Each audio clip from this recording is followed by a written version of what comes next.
Hi there, welcome to the second attempt at Tarot 2 for December 20th, 2017. The first one I was trying to use my iPhone to video the cards, and it turns out that that doesn't work the way I thought it did. So we may have to adjust our technical strategy a little bit, but we'll go ahead and do the same read anyways, totally new cards.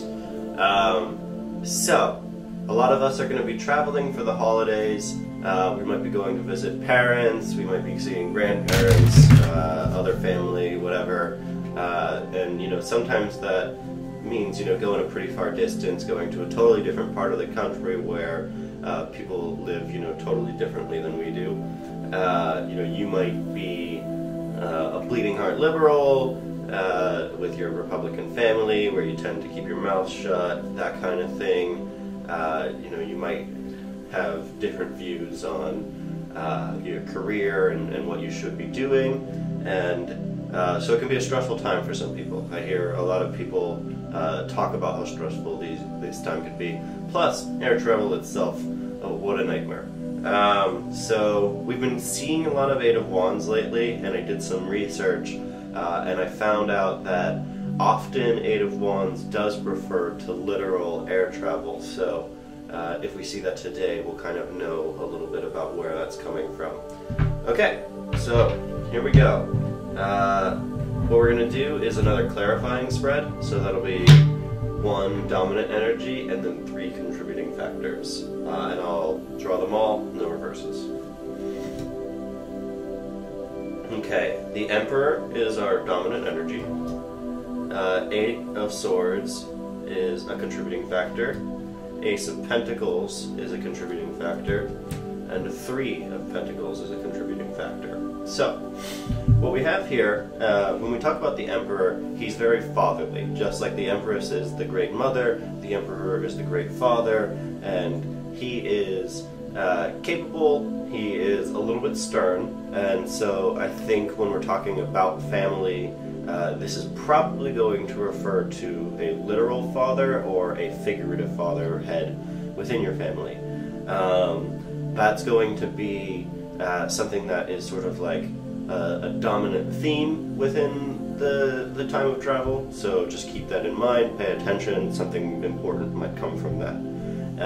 8 of Swords we actually got in the first attempt at this read, so this one's definitely screaming at us. This is all about self-imposed prisons.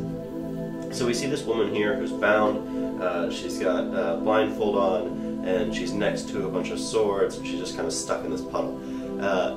She believes that she's trapped there, but in fact she does have the ability to slip out of these. She could maybe use these swords to help her out. And so, because she's not just like seeing this solution, we call this sort of like a self-imposed prison. And so this might mean that within your family you have a tendency to bite your tongue, you know, you have a tendency to just sort of like accept their advice whether or not you agree with it, and this might be serving the role for you as, you know, a self-imposed prison. So that's something to keep in mind. We could probably benefit from taking a little bit, you know, more heavy of a stance this year. Ace of Pentacles, so this is going to be about sort of like an opportunity or news within the realm of wealth, finances, practical matters, these kinds of things. So what I'm seeing here is that, you know, something may come about over the holiday season that is a new opportunity for you. You know, we might be seeing this being like a practical opportunity because it is Pentacles. It could be something that maybe is a little bit more emotional. Maybe this is an opportunity for you to grow your relationship with your father and, you know, escape some of these self-imposed prisons that you've been in. And 3 of Pentacles brings it all together, I think.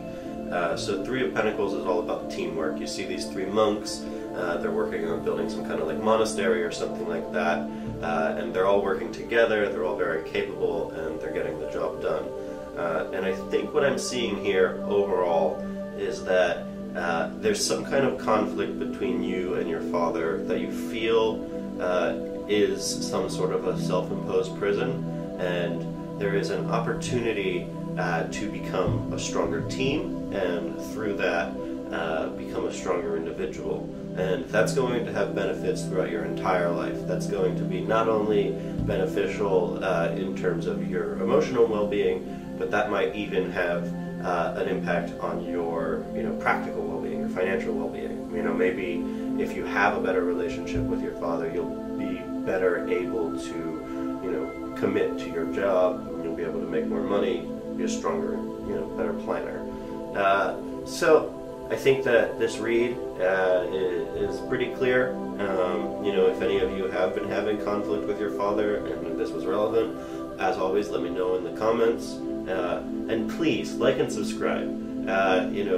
This is a new stream. We've been doing it for about a week now. Not a ton of viewers, but I've gotten some positive feedback, and I think that the way YouTube promotes different videos and search results and everything comes down to these little metrics. So if you could just right now go ahead and click that little thumb up arrow, I'd really appreciate it. Bye!